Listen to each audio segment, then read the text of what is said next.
Hi and welcome to Last Watch. If you're a fan of the channel, then you'll recognise this watch from the mass drop experiment, which basically was a video on the importation costs of a watch from outside the EU. In this case, this watch was purchased from the United States, and that video goes into detail about the cost implications of doing so. So it's definitely worth watching if you're considering buying a watch from outside the European Union.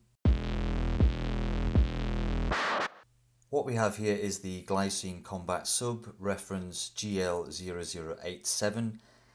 The Combat Sub range is quite substantial. I believe there are approximately 28 watches within that range. They vary in style and colour considerably, some of them being fairly attractive to myself, others being rather garish. I chose this one because this one appealed to me. There were two or three within that range that I quite like the look of. Again, I erred on the side of caution. I went for a conservative looking watch. I was nearly tempted by the golden eye variation, which is very similar to this but with a red bezel. In any case, I opted for this one, the as I mentioned, the GL0087. It is a dive watch. It is a dive watch with a hint of a field watch. It has all the characteristics of a dive watch, but then when we look at the dial, we can clearly see that it is inspired from a military or almost definitely a field watch. So starting at the case of the watch, I'll give you its dimensions. We have a diameter of 42 millimeters, a lug width of just under 22 millimeters, a lug to lug of just over 50 millimeters, and a height of 10.8, just under 11 millimeters. So this is the mid-sized dive watch. They start at 42 millimeters with glycine and go all the way up to 48. I think 48 would be too large for my wrist. 42 is a comfortable size, and especially with these lugs that curve down on the wrist, it fits very nicely. I should point out that the strap on this watch is not the one that it was purchased on.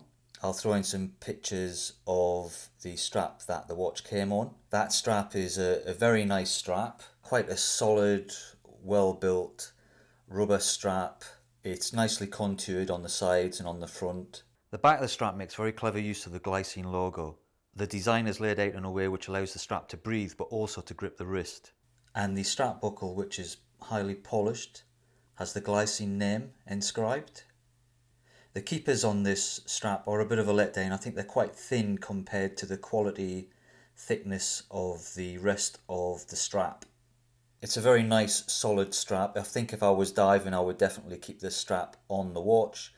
However, on the wrist, I just thought it was a bit too much. If I was wearing a wetsuit, I think this watch would be ideal. But on a naked wrist, it was just a bit overbearing for me. And I was looking for an excuse to buy a NATO strap, so I thought to get a NATO strap for this watch was an ideal fit. And as you can see, it is. It really is an ideal fit. The first thing you'll notice about the strap when you unbox it is the heavy scented smell of vanilla, which this watch strap has. Something I wasn't expecting. It kind of took me by surprise. So that strap's been neatly put away in a sealed plastic bag, hopefully to keep that scent. It's being stored for future use if I need it, or if I decide to sell the watch on, then someone will get an unused strap. The case of the watch is 316L stainless steel. It's satin brushed on the top and highly polished on the sides. The lugs are pretty well squared off, which I guess means this watch has the potential to be a bit of a strap monster. We have a very flat sapphire crystal with 3 layers of anti-reflective coating on the underside. The bezel is unidirectional, 120 clicks.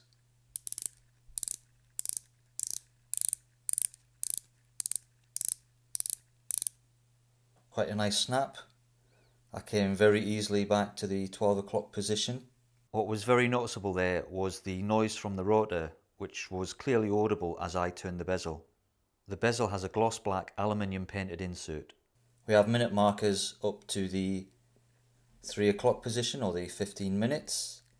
And then after that it drops down to every 5-minute section with a 20, 30, 40, 50, and obviously just an indice marking the 5 markers in between. If you can hear some movement in the background, you might hear the odd occasional sigh. I have a shadow in the house. She's never more than 10 feet away from me. You may have heard her in previous videos. It's not me sighing. Sorry, it is the dog. She loves attention, and obviously I'm giving my attention to a watch, something she doesn't understand. Getting back into the watch, I should point out the 12 o'clock position, we have this raised pip, but there's also, for want of a better word, I suppose we can call it a nipple on that bezel, which means it's very easy to find as you run around with a finger. It's a little bit proud. So I should imagine if you're fumbling around underwater or in the dark, you wouldn't have any faults to find that. It's quite easy. The coin edge bezel on this watch is very, very fine. It's probably too fine for getting a grip. Something else I've noticed with this bezel as well is it rocks. Rocks on either side. It's still a sturdy fit, but there's definitely a little bit of up and down movement with that bezel. But as I showed you when we went round with the clicks, there are no faults with this bezel other than that motion. At the 3 o'clock position between those crowns, we have a screw down crown with stamped logo. I should point out that it's quite a long screw thread on that screw down crown, pops out, but compared to other dive watches I've got, it takes a good few screws to get that to pop out. Looking at the dial of the watch, it's a printed dial. We have loom applied indices all the way around apart from the 3 o'clock position. The 3 o'clock position we have a date complication, a negative date complication, which I prefer actually. I think it suits a watch much more when you do the date in negative, or at least in keeping with the same colour as the dial of the watch. The chapter ring is marked every 10 seconds, starting at the 0, the 10, the 20, 30, 40 and the 50. The inner hour markers are in Arabic and based on a 24-hour clock, much like a field watch. They're printed in orange, which are clearly visible in good light, but pretty much invisible in anything less than that. We have the Glycine name printed in white and an applied bronze eagle coloured logo at the 12 o'clock position. Just above the 6 o'clock position, we have characters marking that this is a Combat Sub automatic with a water rating of 20 atoms, 200 meters. And just below that, we can see clearly that this is a Swiss-made watch. The handset is baton in style. They are white and filled with green superluminova. The second marker is also white with a filled superluminova oblong towards the end. Personally, I think the loom on this watch on the applied indices is quite poor. Probably down to the fact that they are quite small. Therefore, there's not much luminova painted on there to give off light. However, the baton style hands and the second marker have been painted with a bit thicker loom, and they are that much brighter for it. In its defence, there are some that say as a combat watch it's actually more beneficial to have low loom on the dial. With reference to the movement in this watch, we have the ETA 2824 Alebo 2 movement with a power reserve of approximately 38 hours, 25 joules, beats at 28,800 beats per hour. It's exactly the same movement that I have in my Steinhardt, so it's good to have that as a reference. I can tell you that I've been monitoring the accuracy of this watch and it's given me anywhere between -4 and +5 seconds per day. I should also point out that compared to the Steinhardt, I think it's a little bit noisier. You can clearly hear the rotor moving if you shake the watch. Maybe harder to do so here.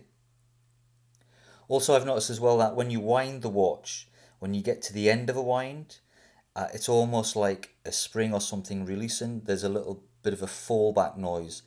Now, this actually forced me to go back to my Steinhardt to see if it made a similar noise. And I'll be honest with you, there is a similar noise in the Steinhardt when you wind it, but it's not as noticeable as it is with this movement. I'm not sure if Glycine have made a point of regulating this movement. If they have, I don't think they've done as good a job as Steinhardt have done with their movement.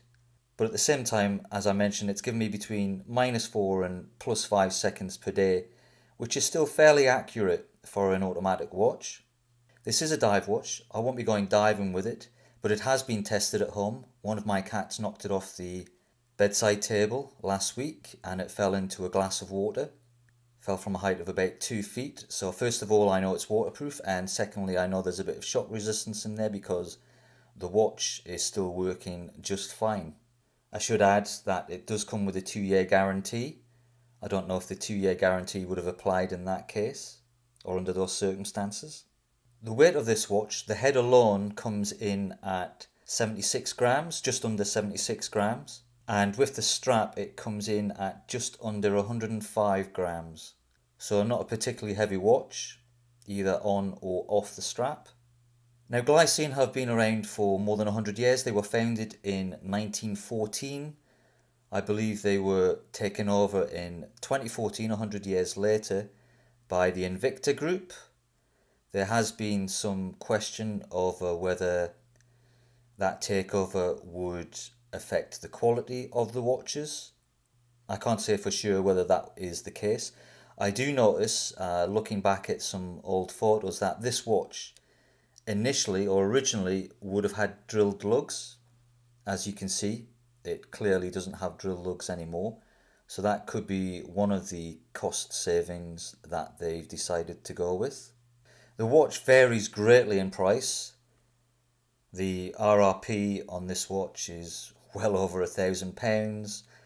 You can get it in most places considerably cheaper than that, or if you do what I did, you can get it at a fraction of the price by buying from America and importing it. You will still save a hell of a lot of money.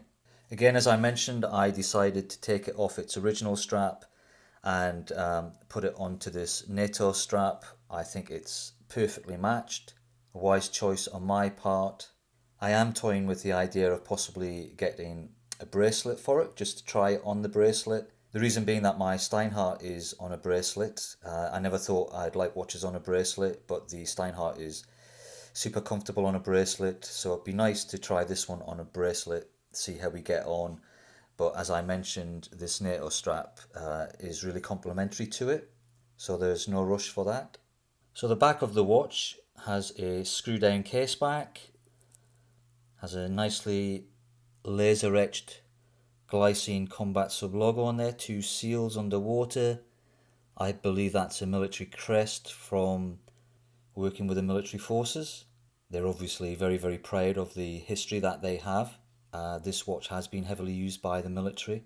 So what can I say? It's a very nice, attractive watch. I'm really pleased that I chose it. Don't have any qualms about it. If you're considering purchasing a Glycine, I would definitely look very carefully at their range. As I mentioned, they've got some phenomenal watches. They also have some shocking watches within this range alone. They do have other ranges. Quality wise, I can't really knock this watch. I do know that Glycine have had a few detractors since their takeover by Invicta, but if you're looking for a quality diver at a reasonable price, well made, fairly decent accuracy, then this is definitely one to look at. If you want one with slightly better lume, then I would maybe look elsewhere at the range for something with bigger markers. I do know that they do this watch with quite large numerals as opposed to indices. That might be something that you'd prefer to look at if you're looking for better lume. The more time I spend looking at this watch, the more I begin to realise that it definitely has a hint of the Sin 104 about it. Probably one of the reasons why I was drawn to it in the first place. The Sin is a bit of a grail watch for me. Hopefully sometime in the future I might be in a position to buy one, but until then I think this watch is more than a worthy stand-in. And here it is on the wrist. I think it really works well with this NATO Bond style strap. They complement each other very, very well. I should point out that obviously with it being a NATO strap, it tends to make it sit a little bit proud on the wrist. But this watch is relatively slim anyway, coming in at around about 11mm. I think the specs say 10.5, but it's closer to 11. So what you gain in one place with the thinness, you can lose elsewhere by putting a thicker strap on it.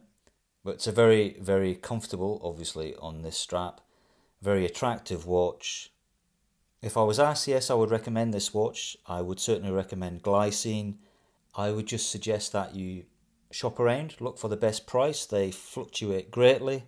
You can certainly get this watch and all the other Glycine watches at a considerable discount if you're prepared to do the legwork. So yes, all in, no complaints. I've been lucky so far. I've yet to buy a dud watch. This one will stand me in good stead. So thanks for watching this review of the Glycine Combat Sub GL0087. Please feel free to like and subscribe to the channel and keep an eye out for my next video.